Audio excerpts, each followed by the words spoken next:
everybody, Superior Wolf here, and welcome back to Monster Loves You, I guess. Okay, so, where we last left off, we just did 7 of these ones. 7, yeah, we did 7 of these ones. So now, I'm gonna move over to Politic with Monsters, and I'm gonna do 7 of these ones. Oh boy. And I'm gonna start with the injury, because why not? The spine doctor is treating 2 injured monsters in Portents. Where? She breaks off her own clothes and uses them like sewing needles. A little iron pot boils over a small fire, but it's just water. The doctor seems to have run out of something. Who's the spine doctor? She's Marnus's twin cousin, and has many pointy bits all over her body. She's an ancient monster, older even than an elder, and has healed the sick for many years. Okay. Who's hurt?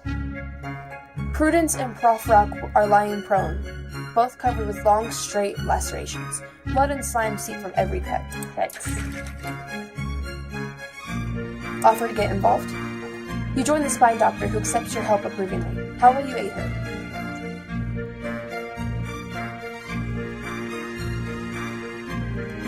I was thinking either of these two. How about this one? It's sticky work, but you can shut the wounds and staunch the bleeding long enough for the doctor to ready a healing salve. Oh, okay, that's fun.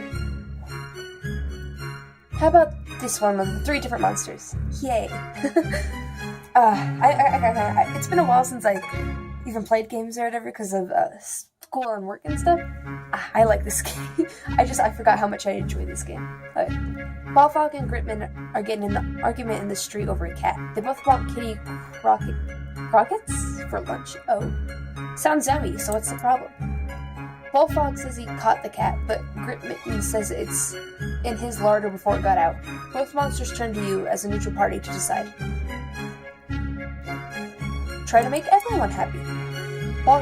Ballfog holds the cat close, stroking it absently. The cat mews and rubs its head against the chitinous gripper.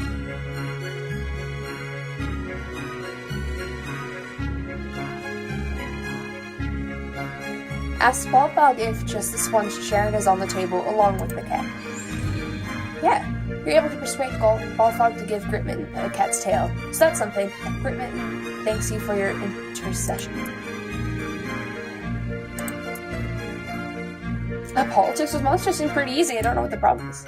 Okay. You look over your garden. Garden? Garden! Most hovels have gardens. Many monsters don't care, but some like to show off their herbs and spices and flowers. How's it looking? There are many rocks there. Even if you don't feel like planting things, it looks bad. These rocks ought to go. Start digging. All this work is a lot harder than you expect. You're not a natural digger like Molfa or Shovels Hovel? I don't know.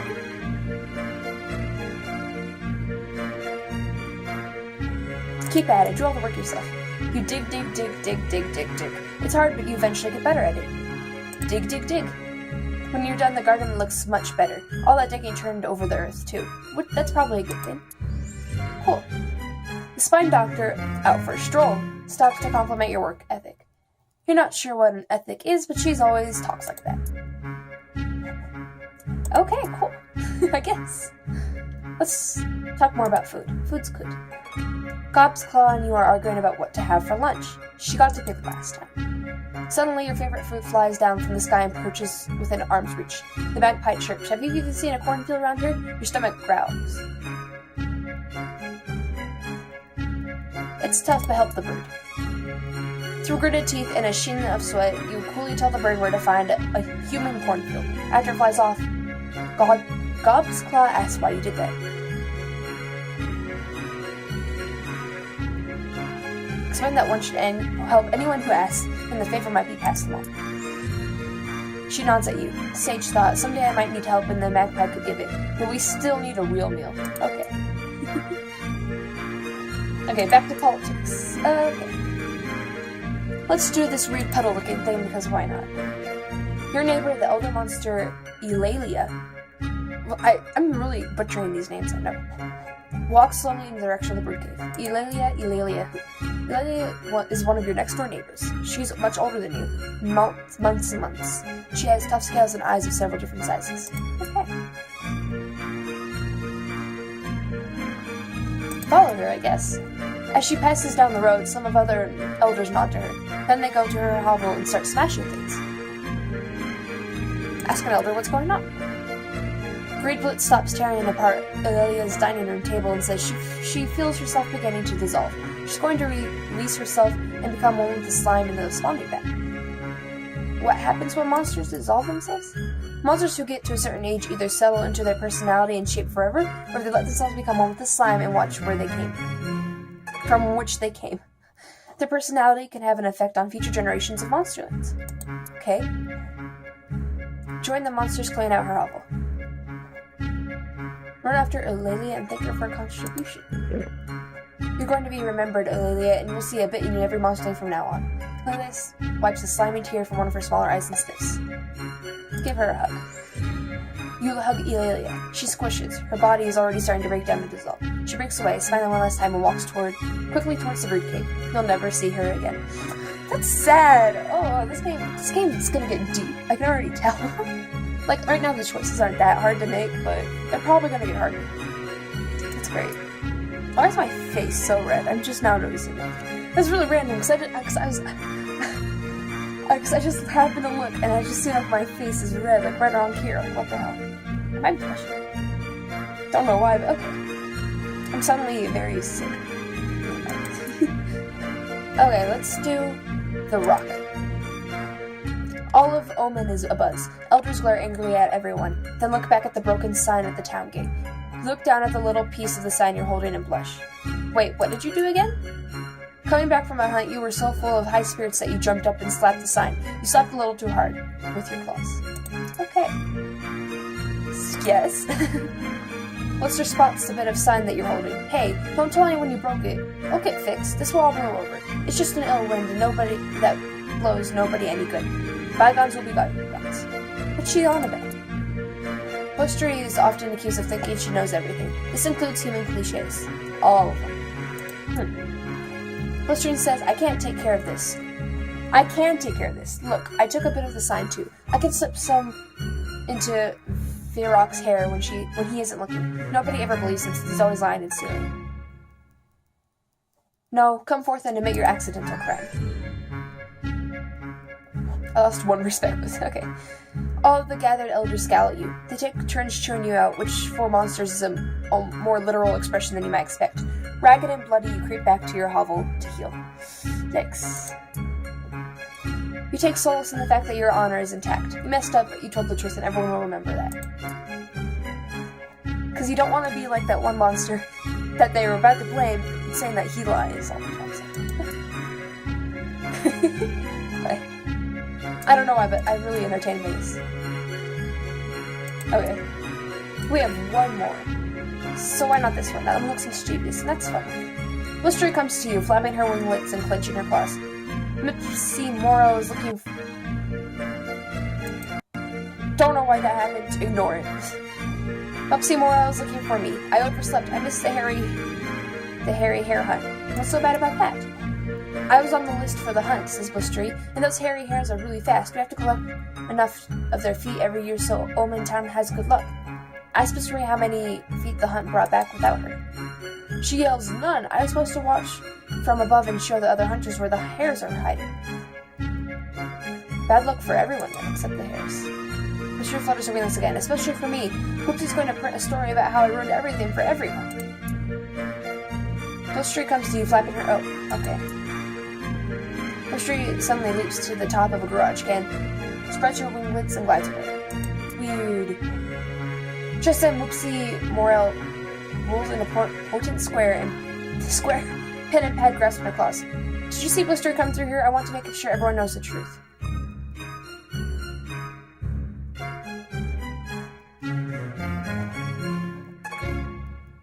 I don't want to be mean, though. I don't know what to do, because I want to tell the truth, but at the same time, there's no comment. Whoopsie bought it. Blistery is overjoyed. Okay, that works for me. Oh, do I get... Oh, no, never mind. You're growing old, my friend. Your body is very soft and you drip slime everywhere you go. It's getting hard to leave your hovel. Go see the spine doctor. The doctor tells you that your time is almost up. You'll soon reach the end of adulthood, and you either ascend to elder status or dissolve into slime. What happens to monsters who ascend? Those who manage to ascend become elders and live on to steer the fate of monster kind. And then I already know what happens to monsters that can dissolve. Return to your hovel and prepare. A group of elders is waiting at your door of the hovel. They've seen your drippings. They know it's time for you to dissolve or descend. Go with them to dissolve or become an elder. The elders of Omen surround you at the spawning bed. They've built a fire beneath a small cauldron. Your body is squishy and damp.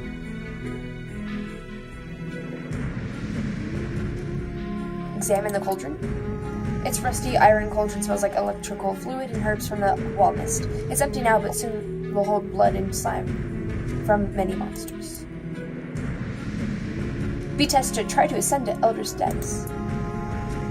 The masked elder comes forward. She says, "It's time to decide." All the elders ground snarl. The masked elder claws herself. 3 drops of liquid spatter against the hot bottom of the cauldron. Thick vapor rises into the air. Is that blood or slime? You can't be sure. It depends on how much she respects you. Okay. The masked elder asks, "Who has already decided the fate of this monster?" A few of the elders approach the cauldron to add a fluid to their collection. The liquid begins to bubble. The masked elder has placed 5 flat stones on the ground before you. She says, "Choose one. Chance will guide your claw." Look at the stones. Each stone is stained with the blood and polished by the touch of many a paw. You can't tell one stone from the others. So I can pick a stone that looks good, I guess. Not much choice there. The other side of the stone is etched with a crude glyph. It shows 2 monsters fighting. The masked elder says, "We will test your ferocity." Be tested. The 2 large monsters size you up from behind. They growl and try to pull you apart. Fight them both. You flick your claws out and squirm around to face your attackers. With the blood curdling shriek, you give each one a face full of slices. They deserve the scars. Several monsters howl their approval and step forward, adding more fluid to the iron cauldron. Choose the next stone. As you reach for the stone, someone shrieks in the distance. All your eyes turn in that direction. You realize you can peek under the stones. If you're quick, resist the temptation.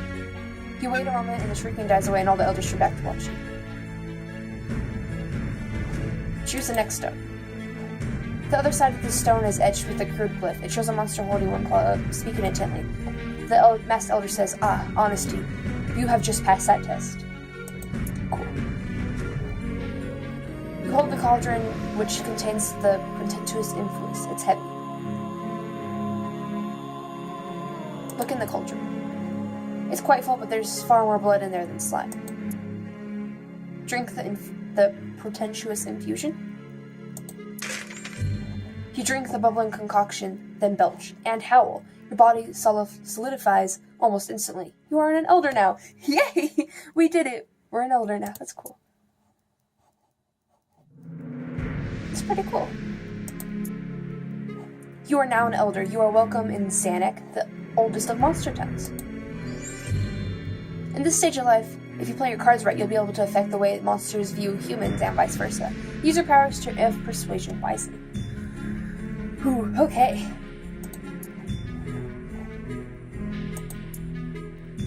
Okay. So I could probably do what I did the last time. What's this? This is how monsters think of humans. When the inevitable conflict comes, this will dictate how monsters act. What do we think of humans? The current score is 20 out of 100. Monsters dislike and fear humans, but you can change this. And same for humans. This shows how well humans think of monsters. When the inevitable conflict comes, this will dictate how humans act. What do you think of us? Or what do they think of us? The current score is 20 out of 100. Humans dislike and fear monsters, but you can change this. Okay. Let's go ahead and politic first this time. You were just concluding a thrilling speech to the other elders. Finally, something goes smoothly. Snork, snark, slark, mark, snork, snark? What? What in Zanak is that noise? Old Hamrag fell asleep in the middle of your speech. Again, his pig-like snout and 4 nostrils give his snores a poignant, yes, thunderous quality. Cough gently. You have better success whispering at the moon. Hammerhead keeps snoring. Talk louder and be heard over the snoring. Hammerhead wakes up. He looks around and says, you know, humans are pretty nasty. They sharpen rocks and cut things with them. Also, they kill each other all the time.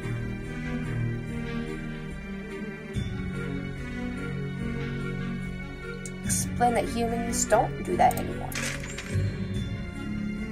You remind everyone that Hammerhead's information is far out of date. Humans forge knives now, and they only rarely kill each other. The old snouter says, suppose you're right. Okay, then let's journey to Carmen. And let's do the animal one, because I like animals. You decide to check out the Carmen Carnival. Whoopsie recently mentioned, following her map. You take lefts and rights and straight-ons until you look up and... uh-oh. Humans everywhere! What's that noise and smell, and what's over there? Or that? It looks like an organ grinder. Monkey poop and mobs of human children, and a tiger. Wait, a tiger? A tiger is running around the crowd right through the middle. Actually, that's because the crowd is scattering away from the tiger. Aren't humans afraid of tigers? Come to think of it, humans are scared of tigers. They usually keep them in cages, don't they?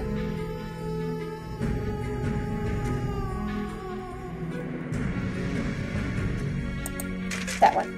You climb up to a bunch of floating balloons and with a flex of your claws pop them. Colors scrap fly everywhere. The tiger looks around for the sound and noise, spies you and charges. You lead it out of town and away from the frightened but safe humans. Okay, I see. I see how this game's gonna be played. So, politic, that will probably increase the way monsters view humans, and Carmen will increase the way the humans view monsters. I understand. Okay. Okay, let's choose our adventure with this. Elder Reedy wants to stop using electricity from the humans. It's making us less monstrous, he explains, and it is a human thing through and through. You happen to know a bit about electricity. You shuffle forward and raise one claw, clearing your throat. All the elders turn to look. Reedy says, you agree with me? No, describe why electricity's great. You explain your point of view. Some of the elders start talking about doing more with electricity than just keeping things cold or well lit. Yes. You describe some of the things you've seen. Boxes with moving pictures, ways to send messages by clicking one fingers on a board. The other monsters believe you. Of course they do. You're not thought of as a liar after all. Cool. They're fascinated. The group agrees to look into new ways to use electricity for the benefit of monster civilization. Reedy hisses and stalks away. See? Okay. Journey to Carmen. You're hiding in a shiny wood building. Two humans are holding hands in front of each other. Aww. Okay. He makes a lot of noise about a witness, and the other two look around disappointed at the empty room.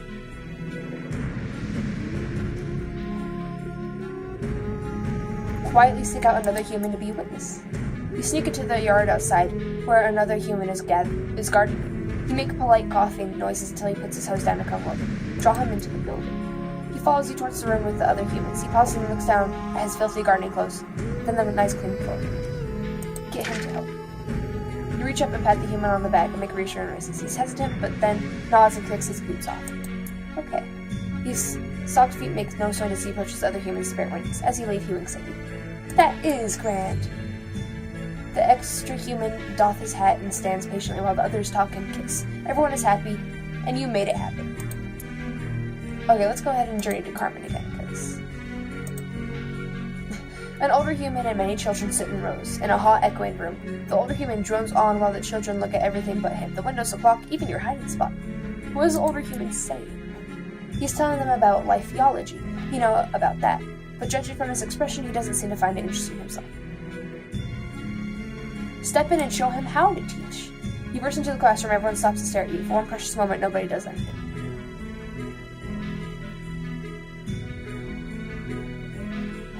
Talk about the attitude behind doctoring. You begin by telling them that one must know one's own heart to work with the hearts of others. The children listen to you as you go on about compassion, its use, and healing. You explain how kindness is the only real virtue and the origin of all others, and by the time the class is over, you're hopeful that some of the children will go on to become doctors.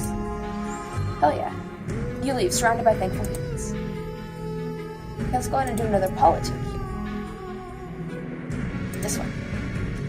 Bushtrade proposes a new way to keep an eye on the humans. What is it? We'll take over an abandoned house in Carmen, keep someone in there at all times, and take extensive notes on everything they do. Interesting idea. Several other elders seem to like the idea very much. They argue about where to establish their spy house, though Carmen has many empty buildings. Which shall we use?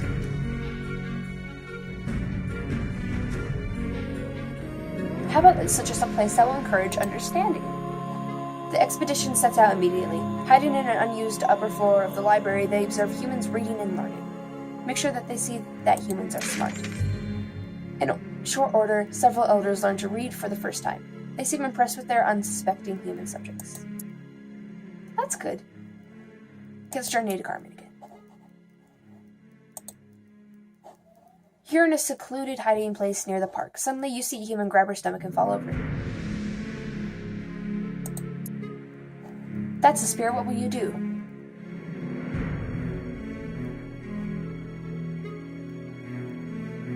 Be like the spine doctor and Dr. Hergood. You lay her down on her back gently and feel her belly. The rumbling calls for milkweed, a sure settler of such complaints. Well, go find some. You dash into the park where you find a few pods of the stuff. Using your claw, you cut open the pods and drain the contents into the human's mouth. She moans and tries to push you, but you hold her still and keep the medicine coming, just like the spine doctor taught you. Success! The human is soon standing unaided. Other humans come to help her, but she hardly needs their assistance. Oh, I got advanced neurosurgery! The human brushes milkweed fluff from her chin and looks around for her savior. You're sure she's watching you as you look away. See, there we go. Okay, let's do another one. You're splashing through the rain gutters when you spy a human on the steps below. She snuffles and sobs into tissue, crumpled letters lying beside her. Help the human. This is cute, I'm sorry. You slide down a gutter and squat beside the human. She squeaks and holds very still when you don't attack her. Okay. Finally, she says, "You want to know why I'm crying? My parents say I must marry Ernest, but I do not love him. I just wish he'd go away." Help her. No matter how dangerous statement. She blinks away her tears and starts to laugh. Then sees that you're serious. She takes your own claw in her hand and you go inside.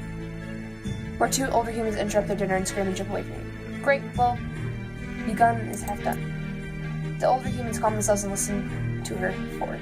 You suppose the first time. They agree to reconsider the wedding. Hell yeah. The younger human smiles and squeezes you. Not trying to choke you, just to show you how she appreciates your help. Hell yeah. Things are going good. I'm doing good. I mean, I guess I could if I really wanted to be really mean and, make it opposite of helpful, but... You're arguing with Elder Yammerg, who's much older than you, but a little slow on the uptick. She insists that humans don't farm chickens. Explain that they do, in fact, farm chickens. You go into about how plump and delicious the chickens become under human protection, and how many eggs they produce in the wooden net boxes. Yammerg rolls her eyes, unimpressed. Bring her back to a chicken from a farm as produced. You have no trouble getting into a farm, and you return the chicken so fat it looks like a feathered balloon.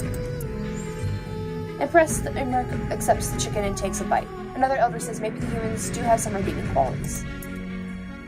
Hell yeah. Okay, let's return to Carmen.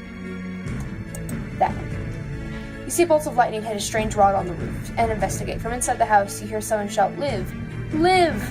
followed by maniacal laughter. What's going on? You listen to the window and hear a maniacal rant. This human is building a creature out of other humans. Dead humans. That sounds familiar. Consider what you've heard about such things. Someone did this a while back in the mountains, and they made a creature alright, but it was more like a monster, and it's a bad thing, and in the end, a lot of monsters got killed because of it. Stop the humans from making the creature? His plan's bad for the humans who live here, and it will make things hard for your fellow monsters, most likely. You set your mind to stopping him, but how? Find a way to sabotage the apparatus. Upon consideration, you decide to stop the flow of lightning at the source. You snap the rod in two, and the lights in the house go dark. From inside, the humans lets out a wail. More humans smash down the door below and discuss the matter with the shouting one. They have pitchfork and torches. One nods to you. You did us a boon. Okay. Hell yeah. Okay, politic. Globclaw unrolls a big map showing the surrounding region. She points one pincher, or whatever, Add a series of red circles. Say what? These are places where I've seen humans drop things. I think we should put garbage cans there. Why? Calculaus says so we can harvest the things they drop, and then we can study them and understand them better. Great, help me develop the plan. You get things in order and help Gobclaws arrange the cans so they'll be easier to collect later. Yay, organization. You and Gobclaws sneak through the woods to the new designated human evidence collection locations, or DHECLs, and place the extra cans. Yay, acronyms. Almost immediately, humans begin dropping trash in the cans, including many candy wrappers and bits of sweetness still inside. Yay, looking dirty candy wrappers. Gobclaws prepares to report based on the preliminary findings, and everyone agrees that she is quite clever, and so are you. Hell yeah. Let's do politic again. The spine doctor looks up from her current patient. She's working a human knife free of a young monster's ribs. Humans are dangerous.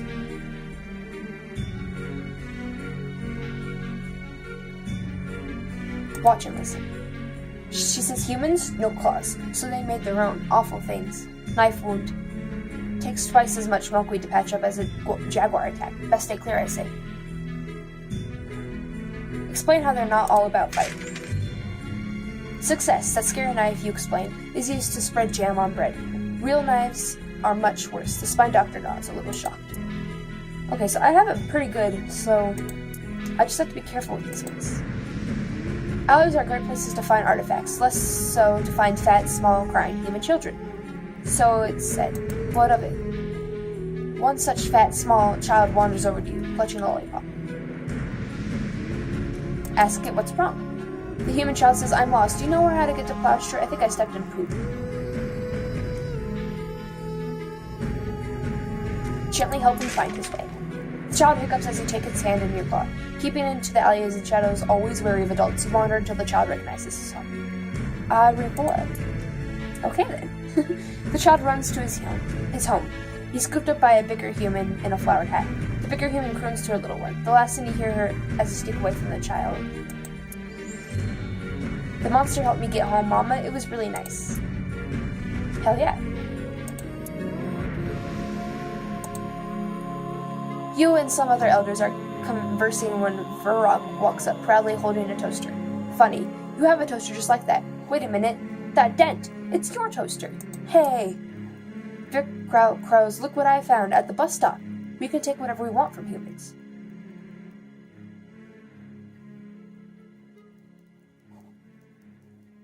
Claim monsters and humans both value truth. Varrock tries to flee, but the other monsters stop him. You take back your toaster and step on his head for good measure. He says you're lying, but they trust you more than they trust him. Hell yeah. I just click a random one because it doesn't matter. As you walk through Portland Square, you think of your past. Life hasn't always been easy, but you've built up your reputation. You are quite well respected. Yes, well respected indeed. And though monsters have always feared and loathed humans in the past, your work towards improving relationships has paid off. Monsters have come to respect and like them. Well done. Let me click it, please. Thank you. Meanwhile, humans who once hated all monster kind have come to understand that monsters aren't terrible, evil things. Rumor has it that humans think pretty well of you. Shattering your revere? I don't know how to pronounce that. Jeez, I know what it is, though. Oh, sorry that you keep having to see my bra strap. It's awkward. A terrible commotion erupts. Elders and young monsters alike are milling about a great mob. What is it? Blotch drops from a nearby roof. Humans are coming this way. What? Blister says, it's wonderful, we can talk to them. It's true. Relations have been warming up. Both monsters and humans meet deep in the mist.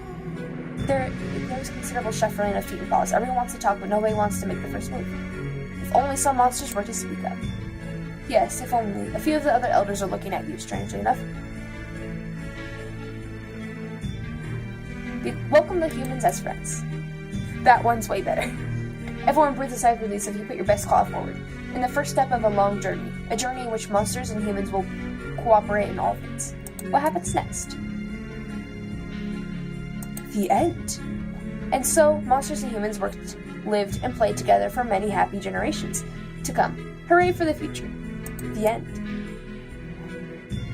Your final personality, huh? So I did pretty good.